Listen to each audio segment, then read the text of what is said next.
iron play setup biggest mistakes. These are mistakes that I have seen golfers make time and time again that cost you shots, that are really cheap fixes, things that if you just tidy these up, these ideas up, you will be able to lower your scores, hit the ball a little bit closer to the hole, hit maybe a few more greens in regulation, which will hopefully translate to a few lower scores. In the comments down below, iron setup. Is your iron setup helping you, hurting you? Do you practice it? Let me know in those comments.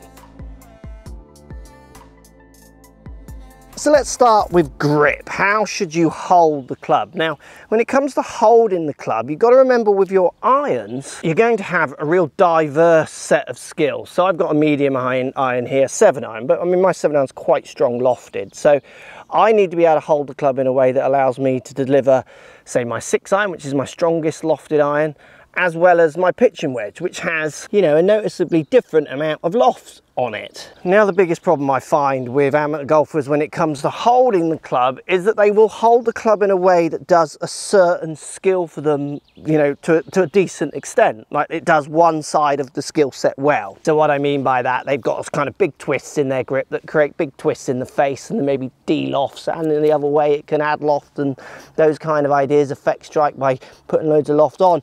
But what happens when you get a club with loads of loft? It doesn't work. And when you de-loft, you take a club with not much loft, it doesn't work. Or their grip is built around twists that encourage loads of speed, which is great, say, for their stronger iron. You know, so they love playing low irons, but then struggle from in between wedge shots because everything's like brutally hard.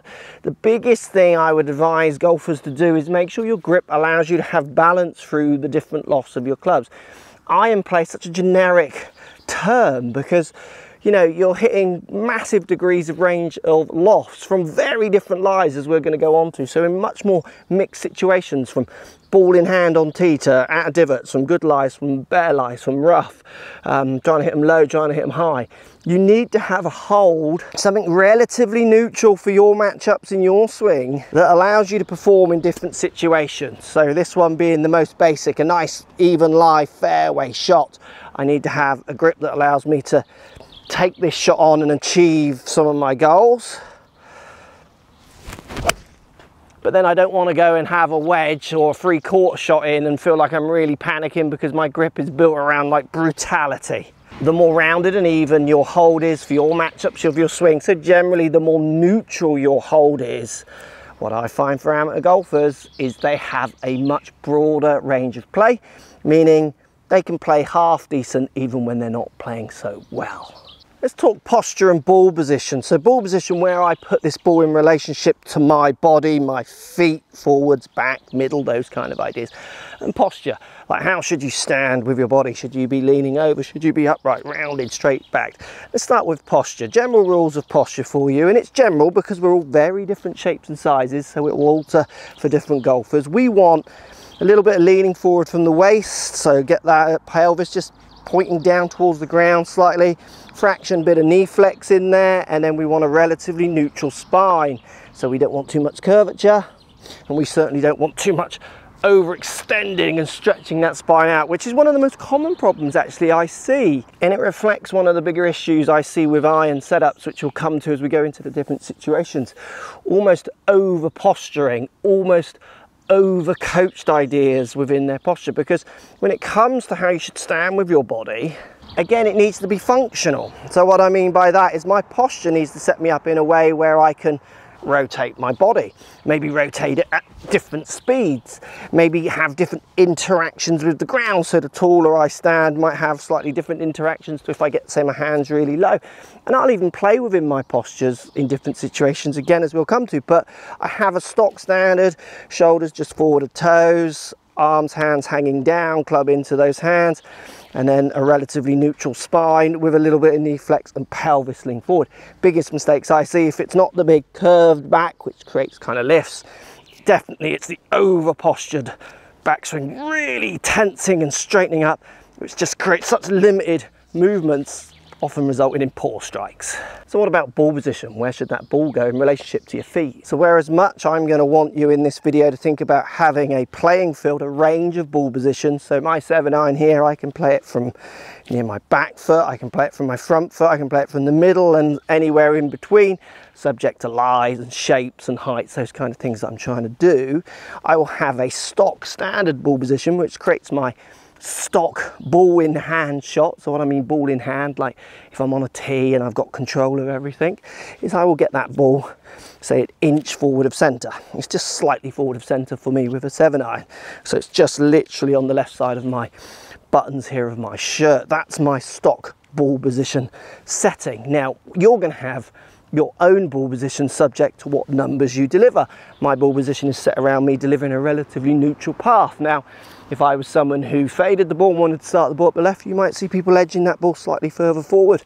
People who tend to maybe overdraw the ball, they tend to edge it slightly further back.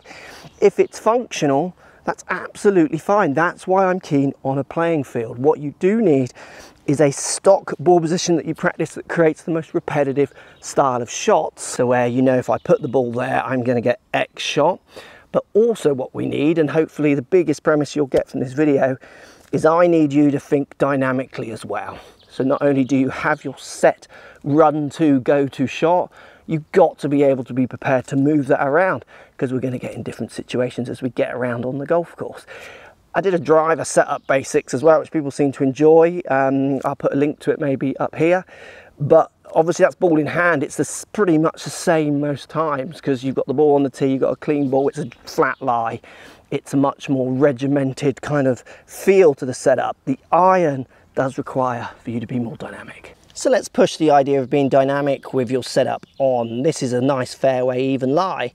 This is out of a divot, and this one is kind of semi out of a half growing back divot. 3 different versions of the same shot to the same flag. Shot number 1, 7-iron, ball position just slightly forward of my standard. I'm in kind of range mode now. This is what I would practice bread and butter on a dry range. Just hit my shot. I hope the pattern plays through that I see from my standard setups. Now I have to get a little bit funkier, so I'm going to go for the ball in the divot. Now I'm going to go ball back in my stance, handle forwards. It's going to de-loft the club. I feel like my pressure's more on the front foot hitting down, so I'm going to feel like I get ball ground much later. It's not, that actually isn't what happens, but that's the feeling. And because I'm de-lofted, what I'm actually going to do is I'm changing the club out to an 8-iron. Because I'm de-lofting, I'm turning this 8-iron into a 7-iron. So now I've got ball kind of 2 inches behind my shirt buttons, my handle still up near my lead leg, weight nor on my front foot. I'm even aiming down the right, because this will push my path into more of a drawy kind of shot. And I'm even going to widen my stance a fraction, because I'm going to go for a lot of speed. So as I move around to the different positions or the different setups of these lies, the setup is intricately changing. So I've put more speed in, I've drilled it out lower of that divot, and I've moved it up pretty much to the same position on the green. And then the medium down lie, it's going to be the same premise really. Playing this one not far off the same way as the divot, slightly wider stance, going for speed, ball back, handle forwards, give it a good thump. And that's ripped out of there. I mean, it'd be interesting, we'll show you those. They're all very much in a similar spot, from a similar spot on the fairway, but played in different ways.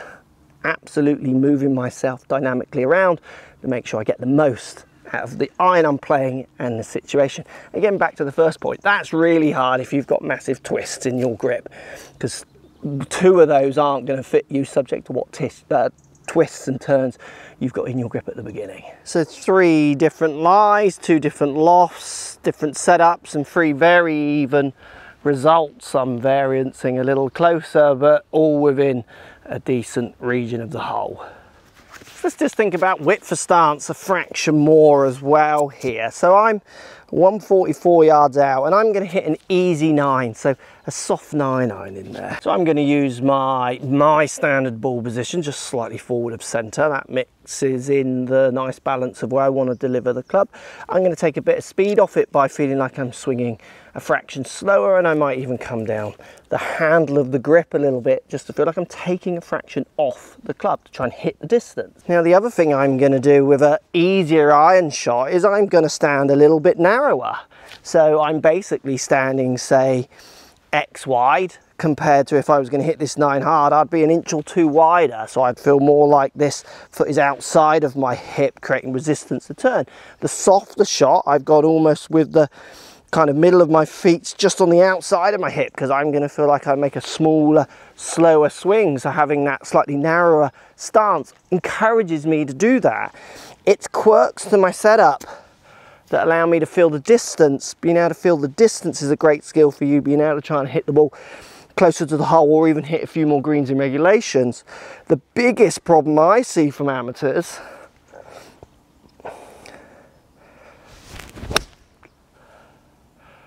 that little narrow grip encourages a little small, slower swing. Looks pin high. That biggest mistake I see from amateurs is that kind of one size fits all idea. It's the idea that you've got to get your setup correct. Now, again, like I say, there's elements of correctness to it, which is your stock standard go-to ball in hand shot. How many times do you actually use that on a golf course? Well, you're going to play more shots not on a tee with an iron than actually on a tee. So you need to be more skilled at trying to maneuver yourself around that golf course with a decent iron setup than maybe block practicing the standard one. The only problem is, for me, I like to see golfers block practice the standard one so they've got a good starting point. Ball goes this shape, this height, this distance from my standard, and then move away from that with different ideas of width of stance, maybe taller or more crouched down postures, different speed of swings built around that width of stance, different ball positions for different shapes, different heights, different distance controls. I definitely see a pattern of amateur golfers being a little bit scared to move away from the stock standard, which I get. It's nerve-wracking, but it's actually what you need to do to play better golf, because you play your standard shot, iron shot, a lot less. I mean, that's before we start taking into account sloping lies.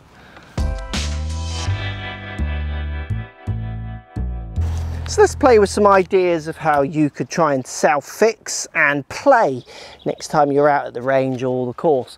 Obviously, I would like to see you do your block practice sessions, so where you put your ball in your standard ball position, may it be the middle to slightly forward or back, wherever that ball position is, and you have your posture that you're happy with. You know, you've got your shoulders just in front of your toes, arms hanging down, bit of leaning forward from your pelvis. You've got your comfortable width of stance, you know, all your standard ideas that we've talked about. What might make you think about changing or moving those ideas? Well, one, strike. Let's say I'm catching it fat, thin, those kind of ideas. I might move ball position around. So I might move it a fraction further back to see if that allows me to catch it a bit earlier, even slightly forward. Does that help me shallow out so I don't get the ground so heavy, or I do get that better strike? They can work both ways. What I would do is play with a few inches of movement to see what it does to your strike. Other things I might do, I might change my posture. So again, for strike, if I'm not catching the ground low point in the right place, I might go to a slightly higher posture, which might create a slightly different interaction with the ground. I might even create a slightly lower posture, feeling like I then get higher through impact. I'm going to play with it again to find those patterns. These are the things you can do to really home in your iron play to get the most repeatable shots. The other thing I might do as well is change ball position. So if I move it slightly back in my stance, I tend to get the ball more out to the right, curving back. The more I move it forward, I tend to pull it with some lofts or cut it back with the lower lofted irons. And that's a really interesting point here. You're going to find that you need to do quite a lot of practice, because the 9 iron with loft, different ball position, different posture, those kind of ideas, is going to react different to your 4 iron, 5 iron, 6 iron, whatever your most lofted iron is, from those different ball positions and ideas. Now, the general rule of thumb with my ball position is the straighter the face, the more I edge it forward, and then the more loft wedges I tend to move it back more towards the middle position. But again, subject to the situation and the shot I want to hit, I'll play within that region as well. So if you want to move start direction, you can move ball position. So backward start it more right, forward starts it more left for your curvature. I'm going to play with stance ideas. So if I was in a fairway bunker, I tend to stand a little bit taller because I'm trying to pluck it.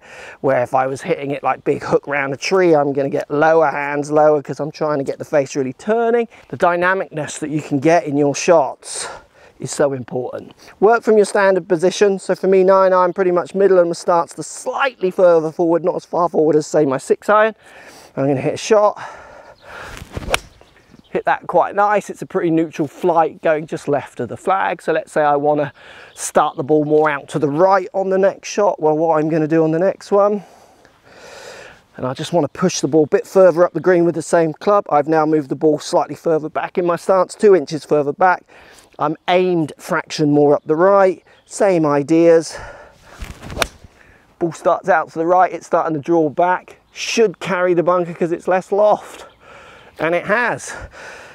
I need to know these patterns with the different loft. Then I can play golf. I can have my standard and I can work around it.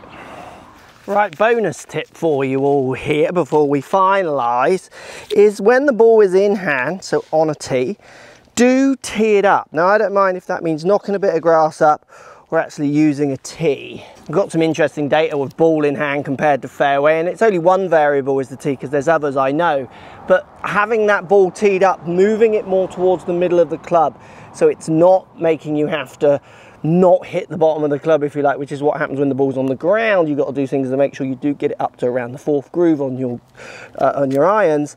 Having that advantage of putting it on a tee, definitely take it. This isn't new. Jack Nicklaus said this years ago, and yeah, make sure you do give yourself that advantage. Ball in hand, I would take every little help I could get. So I even caught that slightly out the bottom. If that was not teed up, that would have been horrible. I'll take it. Don't be afraid to drill a bit of aim into your practice block sessions as well. So when you're block practicing, so clubs on the floor, really get your visual lines dialed in. So when you get on the course and those lines are taken away, you know where you're orientating yourself to go. I mean, one of the biggest problems I see actually with aiming is not so much that people can't orientate themselves towards the target. To be fair, often it's more that they're not very good at picking the best targets, which is another point, kind of course management video that I can do. If you're keen to see me do like a biggest course management mistakes video, maybe let me know in the comments down below. But a mixture of drilling lines down on the ground and then taking them away and seeing if you can repeat them is a great mix to see if you can control your aim, which is definitely something that needs thinking about. What you're going to notice, I think the biggest actual mistake with people's setups when it comes to iron play is that they only have one stock. Now, like I keep saying, I don't mind you having one stock. So at the moment I'm using a version of my one stock here, ball slightly forward, the same posture. I am actually leaning over a little bit more because the ball's below my feet. So again, I'm just changing my posture a fraction, and I am aiming more up the left because this ball might curve to the right. I have my one stock, but I have intricate variations of them for the situation that I'm in. If you want to be a better iron player, if you haven't got these variations, I would be concerned. One of the biggest fundamental changes in my coaching over the last few years has been working with students in understanding their variables so much more. It's so easy in golf coaching to get stuck, and for amateurs learning, in trying to practice the absolute perfect each time on your range mat, not working in winds, aiming points, kicks, slopes, all those kind of ideas. Where actually when you get amateurs out on the course a lot more, which we're doing a lot more with the use of stats, so I can go out on the course with people who don't even have to be there and watch their performance. What I'm noticing, biggest problem, the one system fits all shots when it comes to iron play. It's probably the biggest flaw. Post comments down below, let me know if this makes sense or not. Is it something you were aware of and practice already or not? I would say good players practice this a lot. Amateurs are scared too. What one would you say you are down there? Thanks for watching.